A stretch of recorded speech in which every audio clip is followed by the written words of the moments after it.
ખાનગી વ્યક્તિ કે સંસ્થા નથી રાખી શકતી। ત્યારે ઝી 24 કલાક પર પેટ્રોલ ડીઝલના સંગ્રહના નિયમો જણાવી રહ્યા છે। Federation of Gujarat petroleum dealer એસોસિએશનના પ્રમુખ અરવિંદ ઠક્કર પાસેથી આ નિયમ જાણો। સામાન્ય સંજોગોમાં પેટ્રોલનું વેચાણ કરતી સંસ્થા છૂટક પેટ્રોલ વેચી ન શકે। છૂટક પેટ્રોલ આપવાનું થાય તો મહત્તમ 1 લીટર એલ્યુમિનિયમના ટીનમાં આપી શકાય। છૂટક પેટ્રોલ વેચાનું સાબિત થાય તો સજા પણ થઈ શકે। ડીઝલનો નિયત જથ્થો કોઈ પણ રીતે સંગ્રહ કરી શકાય। પેટ્રોલ 10 ફૂટ દૂરથી આગ પકડી શકતું હોવાથી જોખમી છે।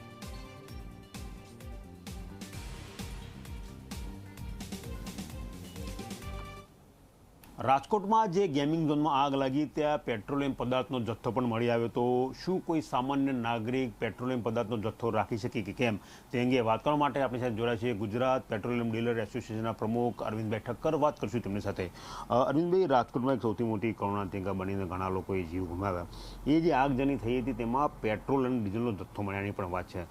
કયા કાયદા છે કે કોઈ સામાન્ય નાગરિક પેટ્રોલ ડીઝલનો જથ્થો રાખી શકે તો કેટલો રાખી શકે? સૌપ્રથમ તો જે આ બનાવ બન્યો છે એ આપણી ગુજરાત રાજ્ય માટે બહુ દુઃખદ ઘટના છે અને અમે એને શ્રદ્ધાંજલિ પણ આપીએ છીએ। ઘણો દુઃખદ બનાવ છે જે સહન ન થઈ શકે એવું છે। હવે જે પેટ્રોલ અને ડીઝલ આ જે બનાવ બન્યો ગેમિંગ ઝોનમાં, એવું કહેવામાં આવે છે કે ત્યાં પેટ્રોલ અને ડીઝલનો જથ્થો હતો। તો પેટ્રોલ માટે તો અમારું જે પેટ્રોલ પંપના જે કાયદા કાનૂન છે એ ભારત સરકારની એક પેસો નામની સરકારી સંસ્થા છે જેને પેટ્રોલિયમ સેફ્ટી ઓર્ગેનાઇઝેશન કહેવામાં આવે છે। તેના તરફથી અમને એવી ગાઈડલાઇન મળી છે અને અમારી ઓઇલ કંપની પણ છે તેના તરફથી પણ અમને ગાઈડલાઇન મળી છે, સૂચના મળી છે કે તમારે પેટ્રોલ કોઈ વ્યક્તિને લૂઝ ન આપવું અને જો કદાચ લૂઝ આપવું હોય તો એક એલ્યુમિનિયમનું ટીન અમારે ત્યાં હોય છે જે અમે ફક્ત 1 લીટર આપીએ છીએ।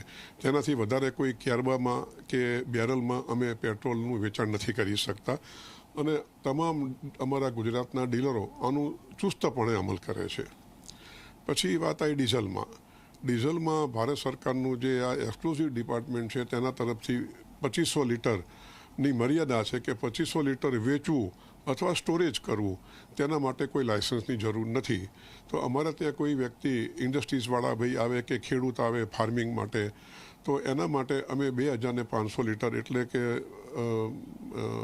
12 બેરલ, એમાં એક બેરલમાં 200 લીટર આવે તો બેરલમાં જો અમારા પેટ્રોલ પંપે લેવા આવે તો અમે રોકટોક વગર અમે એને આપીએ છીએ, પણ 2500 લીટરથી વધારે નહીં। અરવિંદભાઈ, જે રીતે પેટ્રોલનો જથ્થો મળ્યાની વાત છે એ પ્રમાણે તો એવું કહી શકાય કે વેચનાર અને લેનાર બંને સીધી રીતે કાયદાના સકંજામાં આવી શકે, કારણ કે એમને કાયદાનું ઉલ્લંઘન કર્યું છે।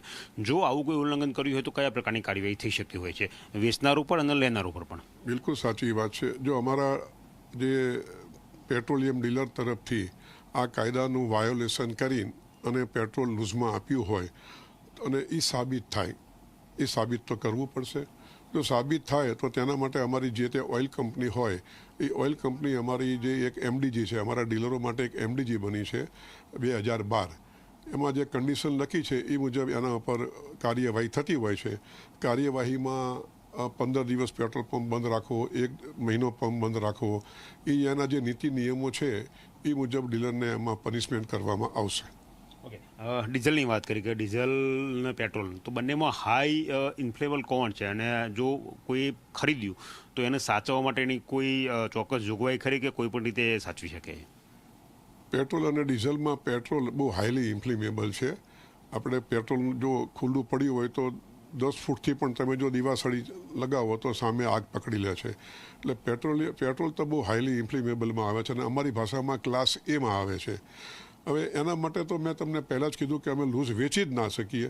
લૂઝ વેચી ના શકીએ તો કસ્ટમર રાખી ના શકે, માટે એના માટે કોઈ કાયદા કાનૂન હોય જ નહીં, કારણ કે વેચવાનું નથી, ખરીદવાનું નથી અને સ્ટોર નથી કરવાનું, એટલે એના માટે કોઈ કાયદા કાનૂન નથી। કેમેરા પર્સન અમિત મકવાણા સાથે ગૌરવ પટેલ, ઝી મીડિયા, અમદાવાદ।